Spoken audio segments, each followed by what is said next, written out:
Welcome to Mrs Deepi YouTube channel. Subscribe பண்ணாதவங்க subscribe பண்ணிக்கோங்க. இன்றைக்கி ஒரு டிஃப்ரெண்ட்டான டைப்பில் வந்து நம்ம ஃபிஷ் ஃப்ரை பண்ணியிருக்கோங்க. ஓகேங்களா, டிஃப்ரெண்ட்டான மசாலா ரெடி பண்ணியிருக்கோம். ஓகேவா, இந்த மசாலா வந்து பார்த்திங்கன்னா சூப்பராக இருந்துச்சுங்க. ஃப்ளேவரு அல்டிமேட்டாக இருந்துச்சு. இந்த ஃபிஷ் வந்து எப்படி செய்கிறதுன்னு வாங்க வீடியோக்குள்ளே போய் பார்க்கலாம். பார்க்கும்போது எவ்வளோ கலர்ஃபுல்லாக இருக்குது பாருங்கள்.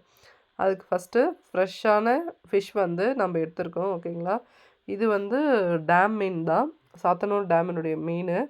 ஓகேங்களா, நம்ம வந்து 1 kg எடுத்துருக்கோம். இதனுடைய பேர் வந்து கட்லா அப்படின்னு சொல்கிறாங்க.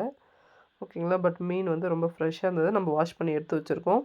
இப்போ ஒரு மிக்ஸி ஜாரில் ஒரு 10 சின்ன வெங்காயம், கொஞ்சம் இஞ்சி, கொஞ்சம் பூண்டு பேஸ்ட்டாக இருந்தாலும் பேஸ்ட் ஆட் பண்ணிக்கோங்க, அப்படி இல்லைன்னா போட்டுக்கோங்க. ஓகேங்களா, நான் பேஸ்ட் இருந்தது பேஸ்ட் ஆட் பண்ணிவிட்டேன். இஞ்சி தனியாக, பூண்டு தனியாக பேஸ்ட் ஆட் பண்ணியாச்சு. இப்போ வந்து நம்ம மிளகாய் தூள் சேர்த்துக்கலாம். ஓகேங்களா, நீங்கள் காரம் வந்து நல்லா வேணும்னு பார்த்தீங்கன்னா நீங்கள் காஞ்ச மிளகாய் நீங்கள் முழுசாக கூட சேர்த்துக்கலாம். பட் நான் வந்து காரப்பொடி வந்து அப்படியே சேர்த்துருக்கேன். இப்போ வந்து உப்பு காரம்லாம் தேவையான அளவு தாங்க போடணும். ஓகேங்களா, நம்ம மெஷர்மெண்ட் சொல்ல முடியாது. இது நல்லா கிரைண்ட் பண்ணிக்கலாம், நல்லா அரைச்சி எடுத்துக்கலாம். இந்த பேஸ்ட்டு பார்க்கவே அவ்வளோ ஒரு சூப்பராக இருந்துச்சுங்க பார்க்குறதுக்கு. இதுவே ஒரு நம்ம சட்னி மாதிரி ரெடி பண்ணியிருக்கலாம். பட் அவ்வளோவும் காரம். இது வந்து ஃபிஷ்க்கு மட்டும்தான் சரியாக இருக்கும். பேஸ்ட் பாருங்கள் சூப்பராக ரெடி ஆயிடுச்சு. இந்த பேஸ்ட் வந்து நம்ம எடுத்துக்கலாம். இப்போ ஒரு பாத்திரத்தில் எடுத்து வச்சுருக்கோம். இதில் வந்து பார்த்திங்கன்னா நம்ம கொஞ்சம் லெமன் சேர்த்துக்குவோம். இப்போ நம்ம இதில் வந்து எந்த ஒரு பவுடருமே ஆட் பண்ணலைங்க. ஓகேங்களா, ஆஃப் லெமன் சேர்த்துக்கலாம். ஒன்லி வெங்காயம், இஞ்சி, பூண்டு, உப்பு, மிளகாய் தூள். இப்போ வந்து லெமன் சேர்க்குறோம். லெமன் சேர்த்துட்டு நல்லா மிக்ஸ் பண்ணி விட்டுக்கலாம். லெமனு ப்ளஸ் வந்து ஆயில் சேர்க்கணும். ஏன் ஆயில் சேர்க்கணுன்னா அப்போ தான் வந்து இந்த பேஸ்ட் ஒன்றோட ஒன்று நல்லா ஒட்டும். அதனால நம்ம வந்து ஆயில் சேர்த்து நல்லா மிக்ஸ் பண்ணிக்கலாம். நான் வந்து அதுக்காக கொஞ்சம் நல்லெண்ணெய் சேர்த்துக்கிறேன். இப்போ வந்து எல்லாத்தையும் நல்லா கரெக்டாக மிக்ஸ் பண்ணிவிட்டு இதில் ஃபிஷ்ஷில் வந்து இப்போ நம்ம அப்ளை பண்ணிடலாம். இந்த மாதிரி எல்லா சைடும் வந்து அப்ளை பண்ணுங்கள். இது மாவாக இருந்துச்சுன்னா நல்லா கம் மாதிரி ஒட்டும். பட் வந்து இது கொஞ்சம் தண்ணி விடும். ஓகேங்களா, அந்த மாதிரி தான் இருக்கும். ஆனால் பட் ஒன்றும் பிரச்சனை இல்லை. இதனுடைய டேஸ்ட் வந்து நம்ம ஃபிஷ்ஷில் வந்து ஏறிடுச்சுன்னா அவ்வளோதான், முடிஞ்சது. இந்த மாதிரி நம்ம எல்லா ஃபிஷ்க்கும் வந்து அப்ளை பண்ணி வச்சுருவோம்.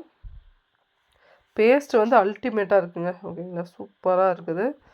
இப்போ வந்து நம்ம ஃபுல்லாக வந்து அப்ளை பண்ணியாச்சு.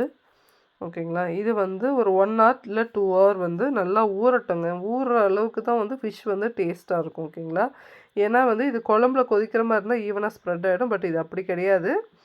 ஓகேங்களா, இது நல்லா ஊறினா தான் நம்ம தவாவில் போட்டு எடுக்க கரெக்டாக இருக்கும். ஓகேவா, இந்த மாதிரி பேன் வச்சாச்சு. பேனில் வந்து லைட்டாக எண்ணெய் சேர்த்துக்கலாம். ஃபிஷ் ஃப்ரைக்கு வந்து நான்ஸ்டிக் பேன் யூஸ் பண்ணுங்கள். என்ன ரீசன்னா ஒட்டாது. அதனால் கல்லுனா கண்டிப்பாக ஒட்டும், இதில் வந்து ஒட்டாது. நம்ம முட்டை, கார்ன்ஃப்ளவர் அந்த மாதிரி எதுவுமே போடலைங்க. ஜஸ்ட் அந்த நம்ம அரைச்சி வச்சுருக்கிற பேஸ்ட்டு மட்டும் சேர்த்து எண்ணெயில் போட்டுட்டு லைட்டாக வந்து சிம்மில் வச்சு விடுங்க. ஓகேங்களா, சிம்னா கொஞ்சம் தீ குறைச்சி வச்சுடுங்க. அப்படியே கொஞ்சம் கருவேப்பிலையை போட்டுட்டு அப்படியே திருப்பி விடணும். ஒரு 4 times திருப்பி விட்டிங்கன்னா சரிங்க. ஓகேங்களா, பாருங்கள் சூப்பராக வந்து ஃபிஷ் வந்து நம்மளுக்கு ரெடி ஆயிடுச்சு. எப்பவுமே நம்ம பவுடரே மிக்ஸ் பண்ணிவிட்டு இந்த வெங்காயம், பூண்டு, இஞ்சி அதெல்லாம் வந்து இதனுடைய டேஸ்ட் ஃப்ளேவர் வந்து சூப்பராக இருந்துச்சு. ஸ்மெல்லு அல்டிமேட்டாக இருந்தது. ஃப்ளேவர் ரொம்ப நல்லா இருந்தது. சாப்பிட்றதுக்கு வந்து ஃபிஷ் தான், ஆனால் இது ஒரு டேஸ்ட் டிஃப்ரெண்ட்டாக இருந்துச்சு. சூப்பராக இருக்குது. பார்த்து பத்திரமா திருப்பி விடுங்க. ஓகேங்களா, அவசரப்படக்கூடாது. மீனை பொறுத்த வரைக்கும் வேகாதுக்கு முன்னாடி திருப்பிட்டிங்கன்னா இந்த மாதிரி தான் பிடிச்சிக்கும். வேறு வழி இல்லை, என்ன பண்ணுறது, திருப்பி தான் ஆகணும். நம்மளுக்கு வந்து ஆல்மோஸ்ட் வந்து நம்மளுக்கு வந்து ரெடி ஆகிடுச்சு. இன்னொரு 2 minutes வந்து நம்ம இதிலே குக் ஆகட்டும்.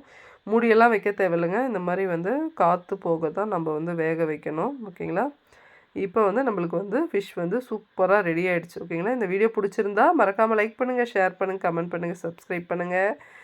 பசிக்குதுங்க, போய் சூடாக ஃபிஷ்ஷு சாப்பிட்ணும். ஓகேங்க, பாய். மறக்காமல் சப்ஸ்கிரைப் பண்ணிவிடுங்க. தேங்க்யூ.